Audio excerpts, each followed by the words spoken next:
Hello, all my viewers. And in this lecture, I'm going to take this question from vectors, and this is from the topic triangles law. तो ये भी सिर्फ इकलौता सवाल है जो इस टॉपिक से आ रखा है वेक्टर्स एडवांस में। तो 17 में आया था ये। तो क्वेश्चन को देखते हैं, समझते हैं। तो क्वेश्चन क्या कह रहा है हमसे? Three vectors P Q R shown in y figure. तो इसमें तीन वेक्टर शो कर रखे हैं आपको। Let S be any point on R. तो इस तीन वेक्टर्स में, मतलब ये कुछ आपके पास पी वेक्टर है, ये क्यू वेक्टर है, और ये एक आर वेक्टर है। बस, this is P, this is Q, this is R. और इस पे एक ये ड्रॉ किया गया। तो इस पे किसी पॉइंट का नाम इसने एस रख दिया, and this vector is R. Distance between point P and S is B R. तो जो डिस्टेंस है ये वाला, वो कुछ बी आर। तो हमको पी क्यू एस में रिलेशन निकालना है, ठीक है। तो ये निकालने के लिए हमको पहले ट्रायंगल लॉ समझना पड़ेगा। ट्रायंगल लॉ क्या होता है, तो मैं ब्रीफ में बताता हूँ what is triangle law. Triangle law कहता है कि अगर एक ट्रायंगल है, उस ट्रायंगल में ऑब्वियसली तीन साइड होंगे। तो अगर एक वेक्टर कुछ ए है और एक वेक्टर बी है, अगर सीक्वेंस सेम है, मतलब टेल हेड सीक्वेंस सेम हो ये दो वेक्टर्स का, तो जो थर्ड साइड होती है उसका सीक्वेंस अपोजिट होता है। मतलब उसका थर्ड जो साइड है वो रिजल्टेंट होगी इन दोनों का। मतलब C must be equal to A plus B होना चाहिए, बशर्ते सी का सीक्वेंस अपोजिट हो। मतलब सी अब टेल हेड नहीं होगा, इनफैक्ट हेड टेल होगा।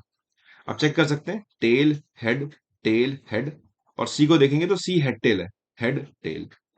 तो सी विल बी द रिजल्टेंट। तो अगर ट्रायंगल की आपको दो साइड पता है, तो थर्ड साइड रिजल्टेंट उसकी हो सकती है अगर वो अपोजिट सीक्वेंस में हो तो। मतलब उनका नेट रिप्रेजेंट करेगी वो। So by using this we can solve this question very easily. तो अब ये कह रहा है हमको कि ये पूरा वेक्टर जो है ये तो आर है ना। चेक कर सकते हैं आप, अगर यहां पर लाके देखें आप तो आपको दिखेगा कि पी प्लस आर, इनका सीक्वेंस सेम है, टेल हेड टेल हेड। और इस क्यू का अपोजिट है, यहाँ हेड टेल है, तो that must be equal to Q. So R must be equal to Q minus P, जो हमको गिवन भी है। R equal to Q minus P, that means कि हमने सही ड्रॉ किया है आर को, बिकॉज ये गिवन नहीं था कि आर इस तरफ है या इस तरफ है। तो हमने सही माना इसको, तभी हमारा आंसर सही निकल के आ रहा है, ठीक है।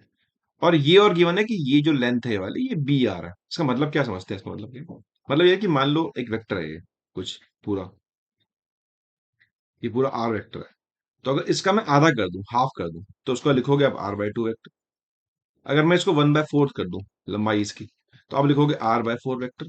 तो वैसे ही ये बोल रहा है इस क्वेश्चन में कि जो वेक्टर आपने लिखा वो बी आर मॉड है।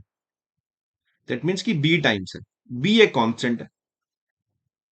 तो B can be one by two. अगर वन बाय टू होगा तो आर वेक्टर बाय टू हो जाएगा, वन बाय फोर होगा तो आर बाय फोर हो जाएगा। तो ये जो भी है, तो इस वेक्टर का नाम दे देते हैं हम कुछ, कि let's say this vector as B R vector.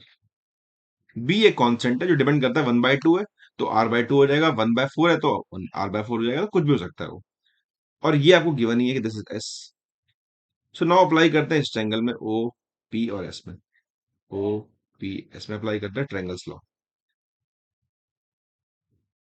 तो अब सीक्वेंस अगर देखें, सो पी प्लस बी आर का सीक्वेंस सेम है, पी टेल हेड, और ये का सीक्वेंस अपोजिट है, दैट मस्ट बी अपोजिट वाला रिजल्टेंट होगा। हमको तो आर नहीं चाहिए रिलेशन में जो ढूंढना है, तो आर को रिप्लेस कर लेते हैं क्यू माइनस पी से, जो हमको गिवन भी है, हमने निकाल भी लिया।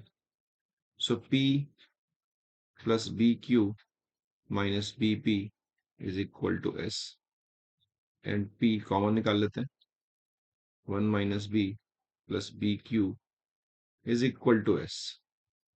तो this is the relation between P Q and S. अब चेक करते हैं option. So one minus B P plus B Q is equal to S. Option number A is correct. So इस तरीके से क्वेश्चन किया जा सकता है। तो पहला स्टेप था इसमें कि आर वेक्टर को ढूंढना कि आर वेक्टर कहाँ होगा। तो ऑब्वियसली शो भी कर रखा है कि ये आर वेक्टर है, बी आर वेक्टर, तो ऑब्वियसली आर ही होना चाहिए। तो उससे हमने आर को निकाला, और ये गिवन ही था। फिर हमने इस छोटे ट्रायंगल में अप्लाई किया, इस ट्रायंगल में, और फिर अप्लाई करके आर को पुट कर दिया, and then we have find relation between P Q and S. तो इस तरीके से क्वेश्चन ये किया जा सकता है। तो जिसको ये ट्रायंगल आता है उस क्वेश्चन को बहुत ही इजीली सॉल्व कर सकता है कोई, बगैर किसी लोड के। सो इस तरह की और वीडियोस के लिए आप मेरे चैनल को लाइक करें, कमेंट करें, सब्सक्राइब करें, और मेरे चैनल पे बहुत सारा कंटेंट मौजूद है जो कि हर टॉपिक वाइज प्लेलिस्ट में, चाहे उनमें सवाल मेंस के हो, एडवांस के हो, डिफरेंट लेवल के सवाल है, उनको आप देख सकते हैं, अटेम्प्ट कर सकते हैं, आप नॉलेज को बढ़ा सकते हैं। This is all about today's lecture. Thanks for watching.